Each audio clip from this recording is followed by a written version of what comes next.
Welcome back to Sports Talk ATL. I'm Chase Searle. This is Alex Lord. We are joined again by Mark Zinno. We're talking about Terry Fontenot's press conference from yesterday. Mark, you asked some hard-hitting questions. One of those surrounded the kicking situation, which we've talked about before on this show. You guys know how much I love kickers. Yeah, well, yes. They're not people, so we can say whatever we want. But the answer to this kicking situation was the same answer as it was. Mark, I understand. We haven't been good enough. That was not good enough. Blah blah blah. That game straight up. I'll straight up say it, and I counted this because I wrote an article about it. That the kicking situation lost the Falcons 4 games this year. 4 straight up 4. I said to him, I said definitively, it lost you 2 games. But like you go, the Saints, obvious. Yes. You missed 3 field goals. The Chargers, you missed a field goal at the beginning of the game, but it would have mattered at the end of the game instead of scoring a touchdown. But not only that, it also changed the way Rock coached the rest of that game. Yep. Kirk doesn't throw that pick if he wants to go for a 55-yard field goal. Yeah. You move to Riley Patterson. He misses that 56-yarder. And then Riley Patterson missed a 52-yarder, which was probably out of his range in the Week 18 loss to the Carolina Panthers. So, I mean, they lost games because of the kicking game. There's no doubt about it. We won the Commanders game. Yeah. And it was 10 yards short.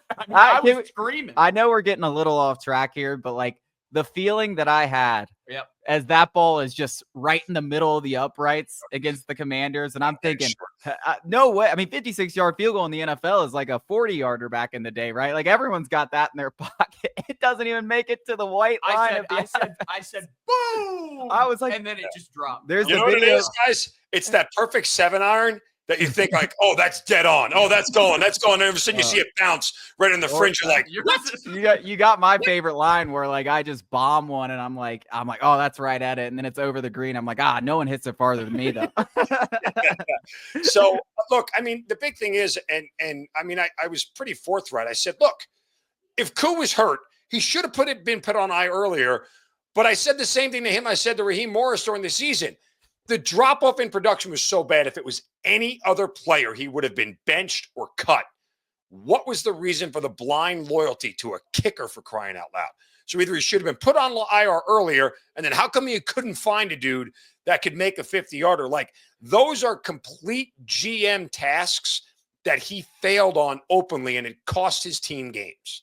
Yeah, I think everybody should be aware, listening to this, that Terry Fontenot told us that him and Raheem Morris, they love this collaborative word. I almost did a collaborative counter. Which is just a facade, by the way. It's just a facade to hide and shift blame so that when it is time to pay the piper, nobody is there. Well, it was all of us, by the way. You know, nobody is at fault because it was all of us. But Raheem Morris or Terry Fontenot told you he was in the decision-making room when it came to benching Kirk Cousins, when to turn to Michael Penix, and when it came to Younghoe Koo. So he is at fault for this as much as Raheem Morris. In fact, you could argue at least the kicking situation, he's more at fault because he gave you a guy in Riley Patterson who couldn't make a high school team.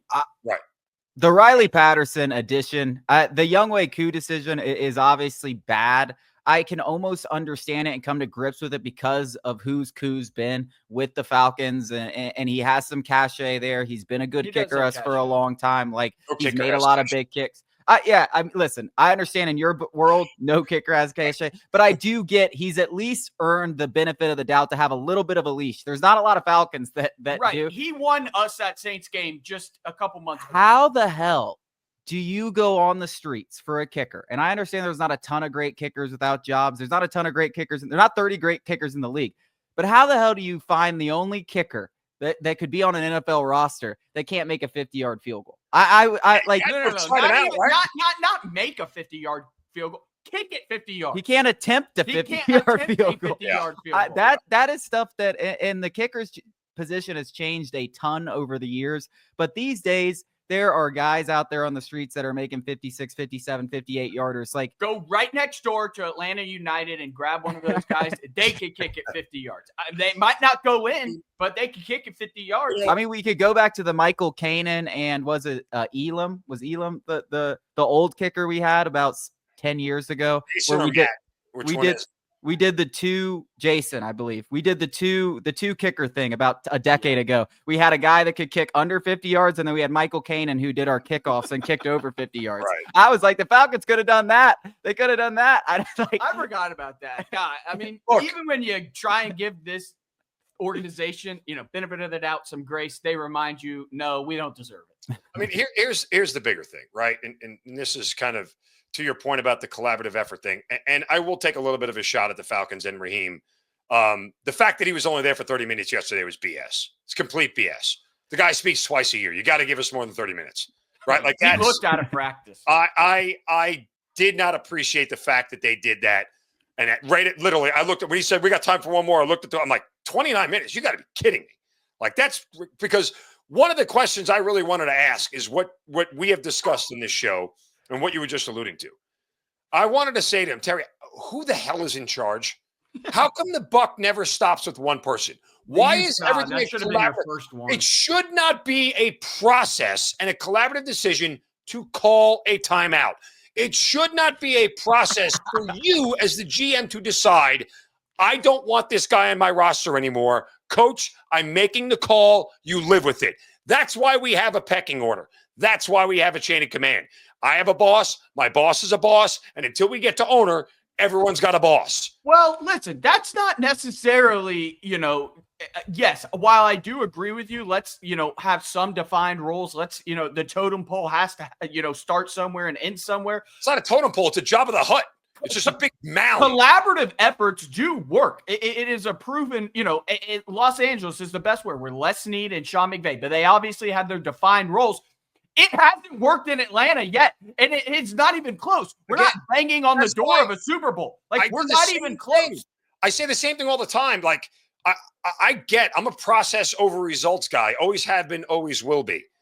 But you don't get the results, so you have to change the process. And he said in the press conference, I have confidence in the process. And then some report came out earlier in the year about how Bill Belichick came away from the interview process, a little turned off to Terry Fontenot because, quote unquote, he thought he knew it all. I mean, this is all lining up to just have pie in our face. I don't know how. I said it to end the last segment. I'll say it again. Listen to people when they tell you who they are. Terry Fontenot said it 50 times during that press conference saying, haven't been good enough. I'll make one more contention here. If they had done what I'd wanted them to do last year, okay, which was keep Arthur Smith. Number one, I feel like they make the playoffs, but we can have that conversation later on that one. I'm not going to argue with you. I believe they would have. I would say this. Let's just say it played out exactly the same and Arthur Smith was the head coach. The GM and the coach get fired. The only reason Fontenot, I think, is still not fighting for his job is because it was a first-year coach in Raheem Morris. 100%. Like, Blank wants that stuff to line up. They're now tied. They're now tied. Yeah, I think Big Low Country was on the show earlier in the week, and he said the exact same thing. Like, when Raheem Morris goes, Terry Fontenot is going to go, and I definitely agree with that. There's also literally the only reason that there's any beaming, shining bright on this organization that we're even still talking about. I want to present something. It's Michael Penix. Let's talk about it next. If Michael Penix, a question, I want to ask him a question. Yeah. Well, we will, but it is Michael Penix. Like that's the one thing that Raheem Morris and Terry Fontenot, they can all sit there and just kind of put their shield up. Hey, we got Penix. Yep, it's the Penix shield. Yep. Like, look, we got him, parade him around. But hey, you can't ignore all the draft picks that after Michael Penix and everything else he's done because it's ridiculous. And you need to have the right people in charge. And I think we all agree that that's questionable at best right now.